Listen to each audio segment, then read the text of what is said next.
নমস্কার বন্ধুরা, welcome to ST unique sports. বন্ধুরা, এই ভিডিওতে আমরা কথা বলবো মোহামেডানের প্রথম জয় নিয়ে, তার সাথে সাথে ইস্টবেঙ্গলকে নিয়ে কিছু আপডেট শেয়ার করার সাথে সাথে অ্যালেক্স হাজি, যাকে নিয়ে ট্রান্সফার মার্কেটে সবথেকে বেশি টানাটানি হয়েছিল, সেই প্লেয়ারকে নিয়েও কিন্তু একটা বড় আপডেট শেয়ার করা রয়েছে এই ভিডিওতে। তাই ভিডিওটা শুরু থেকে শেষ পর্যন্ত দেখো, আর ভিডিও ভালো লাগলে সকলে একটা করে লাইক করে 500 লাইকের টার্গেট আমাদের পূর্ণ করে দিও। আর যারা চ্যানেলে প্রথমবারের জন্য এসেছো, মনে করে চ্যানেলটাকে সাবস্ক্রাইব করে নিও, তাহলে তোমাদের প্রিয় দলের খেলার সমস্ত আপডেট তোমরা এখানে পেয়ে যাবে। তো চলো আর দেরি না করে ভিডিও শুরু করা যাক।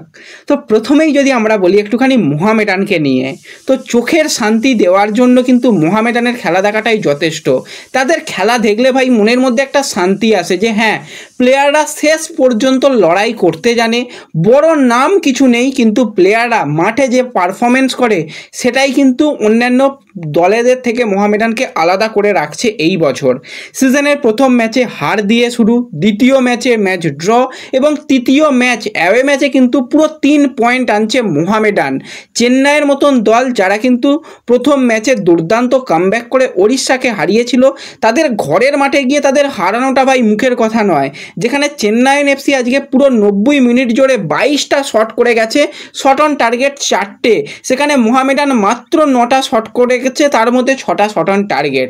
এখানেই ভাই পার্থক্য, এখানেই ভাই খেলা পুরো পাল্টে দেওয়া গেছে। আর আজকে যা মোহামেডানের ভাই ডিফেন্স দেখলাম, তো অনবদ্য ডিফেন্স, অনবদ্য। গৌরব ভোরা যেন নতুন একটা জন্ম পেয়েছে মোহামেডানে এসে।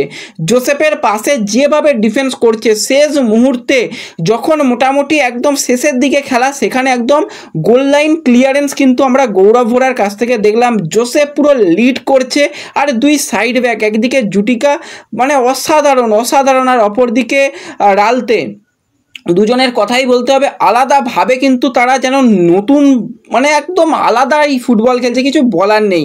তারা যেভাবে আটকাচ্ছে, প্রথম থেকে যদি আমরা খেলা নিয়ে কথা বলি, তো চেন্নাই কিন্তু প্রথম 15 মিনিটে বিশাল অ্যাটাক করেছে ভাই। 3-4টে তারা ক্রস করে চলে গেছে, ইরফান ওয়াদিদার 2টো হেড করে চলে গেছে, 3-4টে কর্নারও পেয়ে গিয়েছিল। কিন্তু অবশ্যই প্রশংসা করতে হবে মোহামেডানের ডিফেন্স ভাই, যেরকম ডিফেন্স করেছে অসাধারণ। গোলের তলায় পদম ছেত্রী মানে পুরো টিমটাকে মনোবল দিচ্ছে, ভাই তোমরা উঠে খেলো, আমি নিচটা সামলাচ্ছি।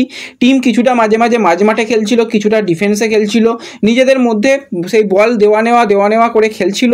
আর প্রচণ্ড পরিমাণে চেন্নাইন হাই প্রেসিং খেলছিল। কনর শিল্ড বারবারই উইং দিয়ে আক্রমণ করার চেষ্টা করলেও রালতে তাকে চেষ্টা করছিল আটকানোর, কিন্তু কিছু ক্রস করলেও সেখান থেকে ডেঞ্জার কিছু হয়নি। একটা সময় কিন্তু আমরা দেখছিলাম যে মোহামেডান ফুল অ্যাটাকে যাওয়ার চেষ্টা করছিল, কিন্তু তাদের মাঝমাঠটা একটুখানি ফাঁকফোকর লাগছিল, অ্যালেক্সিসকে কিছুটা অফ কালার লাগছিল। তারপর মোহামেডান যেটা খেলার মধ্যে সবথেকে ভালো করে, যে নিজেদের মধ্যে যে গ্যাপটাকে কমিয়ে আনে। কাসিমভ, অমরজিৎ এবং অ্যালেক্সিস যখনই গ্যাপটা কমিয়ে আনে, তখনই কিন্তু তাদের অ্যাটাকটা যথেষ্ট ভালো হয়। এবং চেন্নাইয়ের আজকে গোলকিপার শ্রমিকের আজকে দিন ছিল না, বারবারই সে ভুল করছিল। ওয়েং কোয়েল পিছন থেকে চেঁচামেচি করছিল, কিন্তু সে ভুল করে যাচ্ছিল। ফার্স্ট গোলটা কিন্তু রেমসাঙ্গা করেছে, এবং আইএসএলের ইতিহাসে মোহামেডানের জার্সি গায়ে অ্যাওয়ে গোল প্রথম রেমসাঙ্গার নামে, একজন ইন্ডিয়ান প্লেয়ারের নামে থাকবে।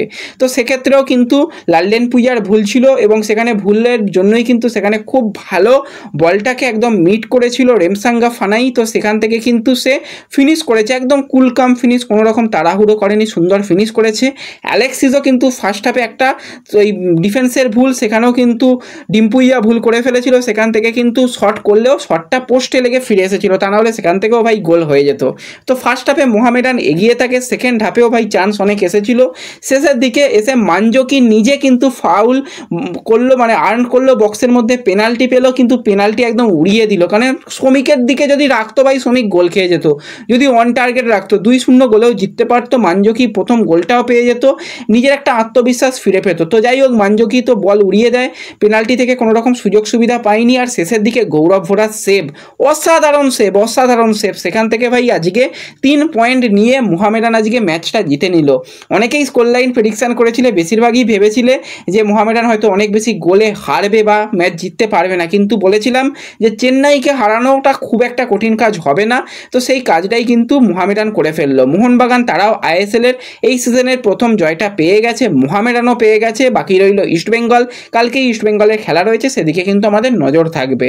তো ইস্টবেঙ্গলের কথা বলতে গেলে সাউল ক্রেসপোকে নিয়ে অনেকেই চিন্তায় রয়েছে। হ্যাঁ ভাই, চিন্তার তো কারণ রয়েছে, ডেঙ্গু আক্রান্ত হয়েছে শোনা গেছে, কিন্তু কিন্তু আজকে কেন তাকে অনুশীলনে দেখা গেছে জানি না। সে কোনো রকম প্র্যাকটিস করেনি, কিন্তু টিমের সঙ্গে প্র্যাকটিস গ্রাউন্ডে এসেছিল এবং কী কারণে এসেছিল জানা নেই। কোচ তাকে নিয়ে কী ভাবছে সেটাও জানা নেই। তাকে রেস্ট দেওয়াটাই মনে হয় সবথেকে এখন ভালো কাজ হবে এবং প্রত্যেকটা প্লেয়ারকেও একটুখানি পর্যবেক্ষণের মধ্যে রাখতে হবে, সবাই সুস্থ আছে কিনা সেই দিকটাও দেখতে হবে। তো সাউল ক্রেসপো মাঠে এসেছিল কী কারণ কিন্তু অনেকেই জানতে চাইছিল, সেটা জানা নেই। তো এরপরে যে প্লেয়ারটাকে নিয়ে কথা বলবো সেটাও একজন মানে ইন্ডিয়ান প্লেয়ার, মাত্র 24 বছর বয়স, রাইট ব্যাক প্লাস সেন্টার ব্যাকে খেলতে পারে, হায়দ্রাবাদ এফসির ক্যাপ্টেন। 25 সালেই কিন্তু তার কন্ট্রাক্ট শেষ হয়ে যাচ্ছে, সেটা আর অন্য কেউ নয়, অ্যালেক্স হাজি। তো যেরকমটা আপডেট বেরিয়ে আসছে, হায়দ্রাবাদ এফসি ম্যানেজমেন্ট অ্যালেক্স হাজিকে কিন্তু এবার দীর্ঘমেয়াদী চুক্তিতে অর্থাৎ 2028-29 সিজন পর্যন্ত রাখার জন্য পরিকল্পনা করেছে। তাকে চুক্তিপত্র পাঠিয়েও দিয়েছে, শোনা যাচ্ছে চুক্তিতে সাইন হয়ে গেছে, যদিও অফিসিয়াল কনফার্মেশনের জন্য আমরা অপেক্ষা করবো সে শেষ পর্যন্ত চুক্তিপত্রে সাইন করে কিনা। যদি এখন তাকে মানে কন্ট্রাক্ট এক্সটেনশন না দিত তাহলে কিন্তু পরবর্তী সিজনে কিন্তু সে হাতছাড়া হয়ে যেত, কারণ উইন্টার ট্রান্সফার উইন্ডোর সময় যে কোনো ক্লাব তাকে প্রি কন্ট্রাক্ট দিয়ে দিতে পারতো। তো হায়দ্রাবাদ কিন্তু বুদ্ধিমান একটা কাজ করেছে, তাদের দলের সবথেকে গুরুত্বপূর্ণ প্লেয়ারের সঙ্গে চুক্তি বাড়িয়ে নিচ্ছে। তো এটাই আপডেট রয়েছে। আর মোহামেডানের খেলা দেখে তোমাদের কতটা ভালো লেগেছে কমেন্টে জানিও, আর ভিডিও ভালো লাগলে লাইক শেয়ার করে দিও। তো দেখা হবে পরবর্তী ভিডিওতে, ধন্যবাদ।